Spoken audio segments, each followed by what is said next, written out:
পাখি সংরক্ষণে জনসচেতনতা বাড়াতে জাহাঙ্গীরনগর বিশ্ববিদ্যালয় ক্যাম্পাসে হয়ে গেল দিনব্যাপী পাখি মেলা। মেলাকে ঘিরে উৎসবমুখর হয়ে ওঠে পুরো ক্যাম্পাস।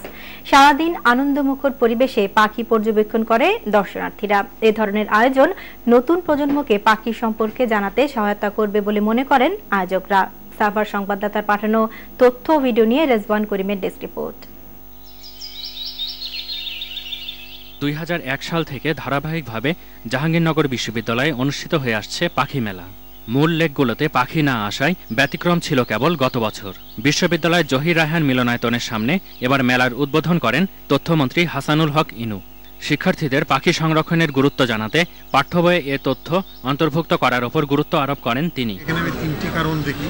একটি হচ্ছে গণমাধ্যমের ধারাবাহিক সচেতনতা কর্মসূচি, 2 সরকারের আইনের কঠোর প্রয়োগ, 3 সাধারণ মানুষের এবং জাহাঙ্গীরনগর বিশ্ববিদ্যালয়ের কর্তৃপক্ষের বিশেষ পাখিদের প্রতি দরদ।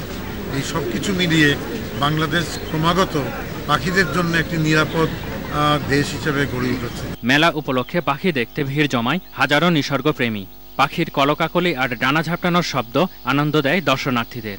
পাখিগুলো, আমরা জিওলজির স্টুডেন্ট, সেই হিসেবে আমাদের বইয়ের মধ্যে আমরা সীমাবদ্ধ থাকি, বাট এখানে এসে পাখি সম্পর্কে, বিভিন্ন পাখি সম্পর্কে দেখতে পারতেছি এবং জানতে পারতেছি। পাখি মেলাটা প্রতি বছর এখানে আয়োজন করা হয়।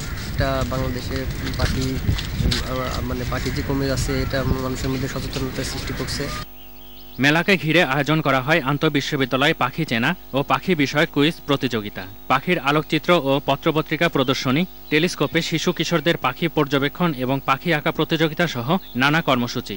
স্থানীয় পাখি বলি এবং পরিযায়ী পাখি বলি, সবকিছু মিলিয়ে এখন বর্তমান সম্প্রতি গবেষণা করে জানা গিয়েছে 189 প্রজাতির পাখি আছে। ক্যাম্পাসে পাখির বসবাসযোগ্য পরিবেশ নিশ্চিত করা হয়েছে বলে জানান বিশ্ববিদ্যালয় উপাচার্য অধ্যাপক আনোয়ার হোসেন।